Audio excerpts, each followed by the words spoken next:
प्रकृति बड़ी डेंजर है कहीं कहीं। अगर तुम नियमों का उल्लंघन करते हो तो बड़ा नुकसान उठाना पड़ता। राजा मर गया, मरा, लेकिन भाव था कि मैं कौन सी प्रतिमाएं हैं, कौन से भगवान हैं, मैं दर्शन करूंगा। ऐसे कुछ अच्छे भाव के कारण से मर के तुरंत देव बना। और देव बनने में 1-2 मिनट से ज़्यादा टाइम लगता नहीं है। आत्मा कोई संसार में भटकती नहीं है। बस होता इतना है कि अगर वो कोई व्यक्ति मरा, बेमौत मरा, और उसके भाव बिगड़े तो छोटी जाति का देव बनता है, भूत व्यंतर जाति का देव बनता है। फिर वो खेल तमाशे करता है, भटकता नहीं है वास्तव में।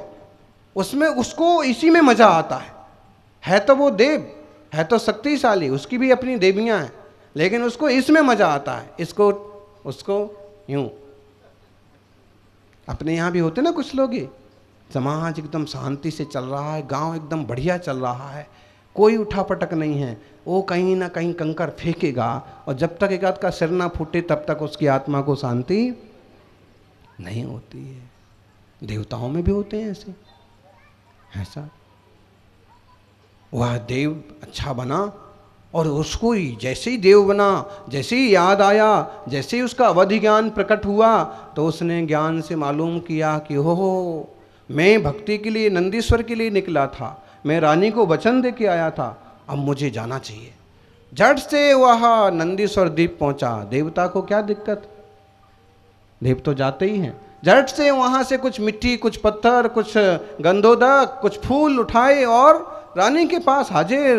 देखो महारानी, हमने कहा था ना, हम ये आ गए। रानी बड़ी समझदार धर्मात्मा, उसने देखा कि सचमुच राजा सामने खड़े। आप गए थे, इसका क्या प्रूफ है? शास्त्र कहते हैं नहीं जा सकते। उसने कहा ये है, देखो ऐसे मिट्टी, ऐसे पत्थर, ऐसे फूल, ऐसे कहीं यहाँ होते हैं। रानी चुपचाप स्वीकार ली। तो मैं गया ना, तो रानी ने फिर कहा कि यदि तुम मेरे पति हो तो तुम गए नहीं, और तुम गए हो तो मेरे पति नहीं। सती स्त्री ऐसी बात कहे तो कुछ तो मतलब होगा। उसने कहा मैं गया नहीं, उसने फिर यही बात दोहराई। तो देवता अपना देव का रूप प्रकट होकर के हाथ जोड़ के खड़ा हो गया। धन्य है देवी तेरी श्रद्धा, तेरी भक्ति, तेरी शक्ति। सच यही है कि मैं टकरा करके मर गया और देव बन के आया। उसने कहा जब आप पधार गए हैं तो अब मैं भी घर में क्या करूंगी, मैं भी आत्म कल्याण करने के लिए तपस्या के रास्ते निकल जाती हूँ। और उसने भी आरिका के व्रत स्वीकार किए। ये जो कथाएं होती हैं बड़ी प्रेरक होती हैं, बड़ी मार्गदर्शक होती हैं। कई बार इसमें प्रकृति के, पर्यावरण के तथ्य छुपे होते हैं, और कई बार आपके कल्याण के लिए इसमें उत्साहवर्धक बातें भी होती। सज्जनों, शक्ति नहीं है, जबरदस्ती मत करिए। यहीं पूजें जिन ग्रह प्रतिमा है हित आपना। जिन भगवान का घर यहीं है, मंदिर बना हुआ है, आपके बुजुर्गों ने ऐसे मंदिर बनाए, आप लोग सेवा कर रहे हैं, भक्ति कर रहे हैं, जीर्णोद्धार कर रहे हैं, बहुत अच्छी बात। लेकिन जिन लोगों ने ऐसे बड़े बड़े मंदिर बनाए, वे लोग कैसे होंगे और कितनी उनकी श्रद्धा होगी। उस समय उनने अपने घर तो माटी के बनाए और मंदिर पत्थर के बनाए। और इस जमाने में लोगों को देखो, घर तो पत्थर के बनाते हैं, मंदिर में माटी भी, कुछ लोग मंदिर में माटी भी नहीं लगाते। यहाँ तो खैर सार समाल हो रही बर्दमान, लेकिन कहीं कहीं तो भाई साहब का घर देखो तो चमन, मंदिर देखो तो ईंटें गिर रही हैं, पत्थर निकल रहे हैं, धूल झड़ रही। क्या कर रहे हो? मंदिर भगवान का घर है, जो कि वो पत्थर की मूर्ति आप लोगों के बुजुर्गों ने ही बनवाई है, आप लोगों ने बनवाई है, लेकिन माना तो भगवान है ना, तो फिर उतना आदर दो। हैं, प्रधानमंत्री एक आदमी है, लेकिन सारी जनता ने कहा कि नहीं नहीं ये प्रधानमंत्री हैं, तो अब फिर सब लोग वैसा आदर दे रहे हैं। एक न्यायाधीश को सारे लोगों ने, शासन ने स्वीकार किया, ये न्यायाधीश हैं, तो वैसा आदर मिल रहा है और फिर वो वैसा पावर दिखा पा रहा है। बोलो, पावर वो कब दिखा पा रहा है? एक पुलिस वाले हैं और सरकार ने उन्हें नियुक्त किया तो पावर दिखा पाते हैं, काम कर पाते हैं। और जैसे अभी डूंगरपुर में पुलिस वालों ने एक दो जगह उत्पात कर दिया, अब ऐसे पर उसको निकाल दिया, अब उसकी पावर कोई मानेगा?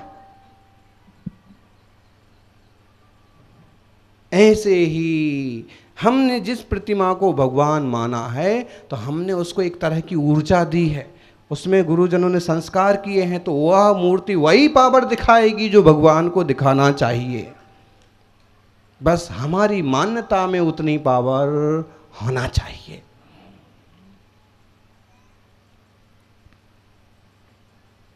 आप कहोगे यूं चाल लकीर खींची और नंदीश्वर दीप बन गया है, पाव भर चावल बिखरा दिए और नंदीश्वर दीप बन गया। पंडित जी लोग तो ऐसा ही करते हैं, बोले हाँ, वो धागा बांधते हैं 25 पैसे का, बोलते हैं कि 125 रुपये निकालो, 1100 का काम हो गया। एक तिलक लगाते हैं और कम से कम 1100 तो भेंट करना चाहिए। समझना, सब चीज का अपना महत्व है। अमुक क्रिया में, अमुक विधि में वस्तु कितनी है, लाइनें कितनी हैं और आप भेंट कितनी कर रहे, वो गौण है। वहाँ की विधि, वहाँ के प्रति समर्पण, उसके प्रति अपनत्व, ये बहुत महत्वपूर्ण है। ये माताओं को देखो, कई बार तो अपने बेटे को नहीं वो मलाई खिलाती होंगी, लेकिन मुनिराज पधारे हैं तो उनको मलाई जरूर खिलाते। क्या है इसके पीछे? मुनि श्री हैं, तपस्वी हैं, तपस्या करेंगे, प्रभु इनका तप बढ़ता रहे। तो जो लोग आजकल सब चीज को पैसे से तौलने लगे, उनको अपनी बुद्धि थोड़ी ठीक करने की जरूरत है। श्रद्धा भक्ति में सब जगह पैसा नहीं देखा जाता। ऐसे बोलते ना, भगवान तो भक्ति का प्यासा है, भगवान भक्ति का भूखा है। भक्ति होती है तो पत्थर में भगवान प्रकट हो जाते हैं, और भक्ति नहीं होती है तो भगवान भी भाग जाते हैं। देख लो, कृष्ण पहुंचे हस्तिनापुर, दुर्योधन ने कहा कि आज हमारे यहाँ भोजन करना, सब पकवान बनेंगे, सब तरह का भोजन बनेगा।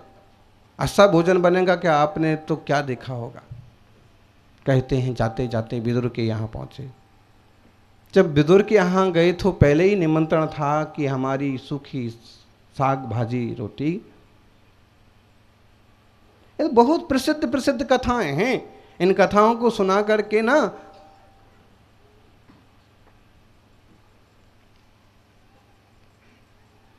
इन कथाओं को सुनने के लिए बड़ी बड़ी भीड़ लगती है, और सुना करके सामान्य लोग भी पंडित बन जाते हैं।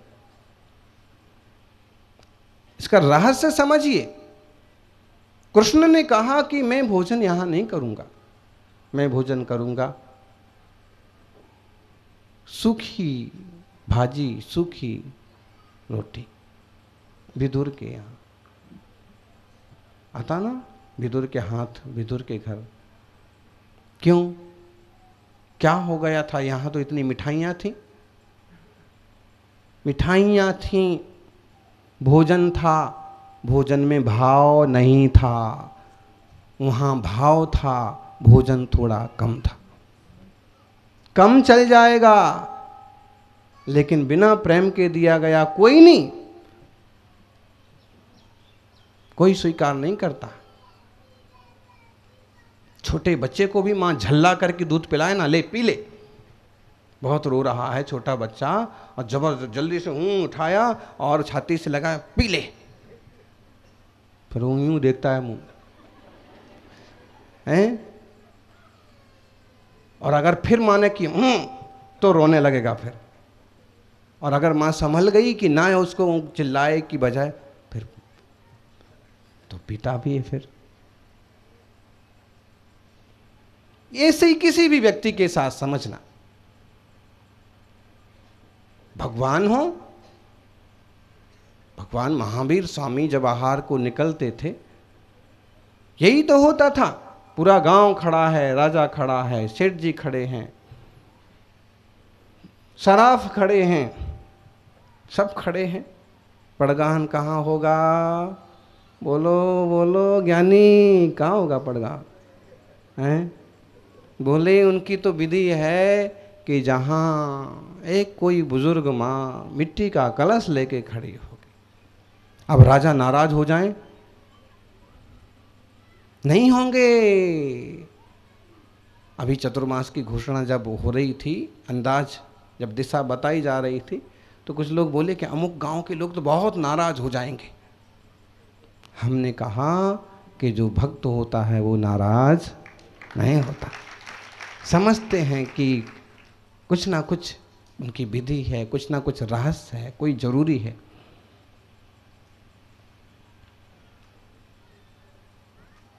कहाँ जाओगे नाराज होके? बोलो हैं?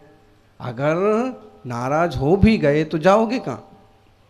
बच्चा नाराज हो गया माँ से, अब क्या करेगा? कहाँ जाएगा? 1-2 मिनट, घंटा, आधा घंटा इधर उधर डोलेगा और फिर वापस आके चिपकना तो वहीं है। ऐसे ही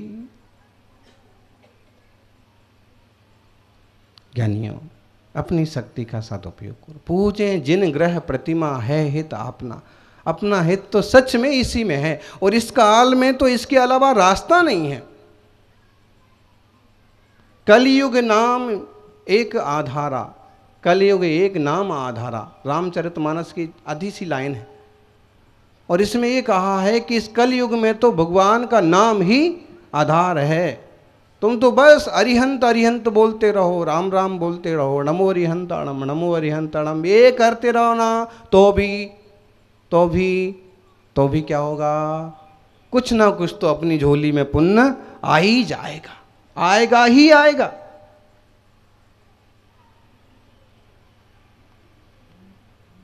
वो बड़ी संवेदनशील कथा है कि एक लकड़हारा बेचारा गरीब, ऐसे ही लोग प्रवचन सुन रहे थे तो वह भी मुनिराज का प्रवचन सुनने लगा। जब सबने कहा कि प्रभु कुछ उपदेश दो, कुछ कल्याण का मार्ग बताओ, तो उनने उपदेश दिया। फिर लोगों ने अपने अपने व्रत लिए, संयम लिया, संकल्प लिया, जाप पूछा, चले गए। लकड़हारा गरीब आदमी सबसे बाद में उभी आया, प्रभु जैसे आपने इन सबको अमीर कर दिया, मेरे को भी कर दो। देखो ये सेठ जी ये कितने संपन्न लोग हैं। मुनिवर ने उसके चेहरे की तरफ देखा, उसने कहा कि मुझे संसार का कुछ दो ना दो, मुझे ऐसा कुछ दो कि मेरा कल्याण हो जाए।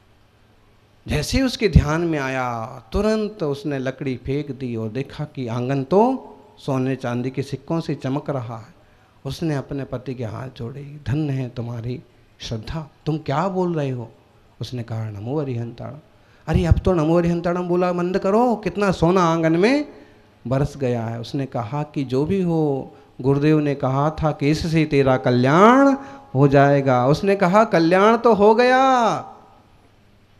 अपन इतने में तो बहुत अमीर हो जाएंगे, तो अब तो हम इसको बहुत जपेंगे।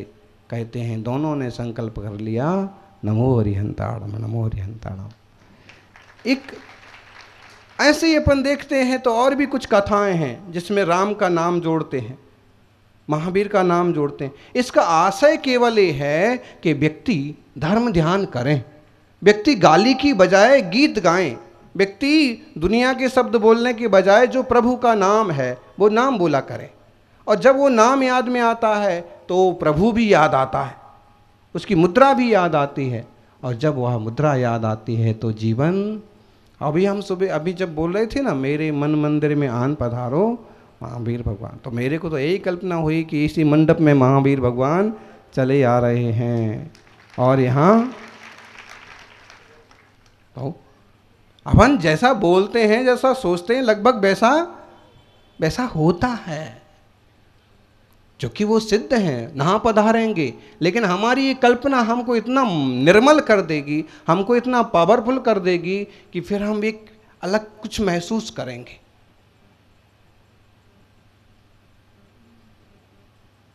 डूब जाना चाहिए। डूब जा भक्ति में गाफिल जिंदगानी फिर कहाँ। क्या कहा जी? डूब जा भक्ति में गाफिल जिंदगानी फिर कहाँ। जिंदगानी भी रही तो नौजवानी।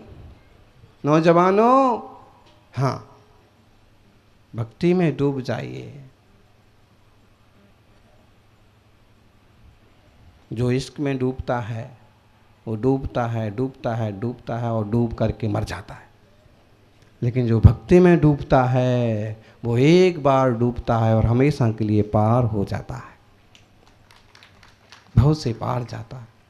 इसलिए अपन जो जरूरी है घर गृहस्थी का संचालन, वो तो आपकी अपनी जिम्मेदारी है, ईमानदारी से करो।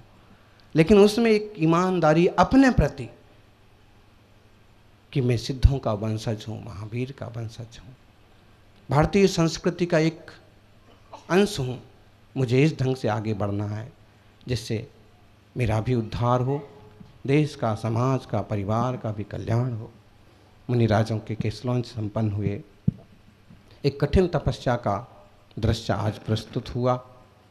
ऐसे ही हम कठिन तपस्या करें न करें, इन 8 दिनों में टोटल रात्रि में भोजन पानी का त्याग, पानी का भी कोशिश करके देखना।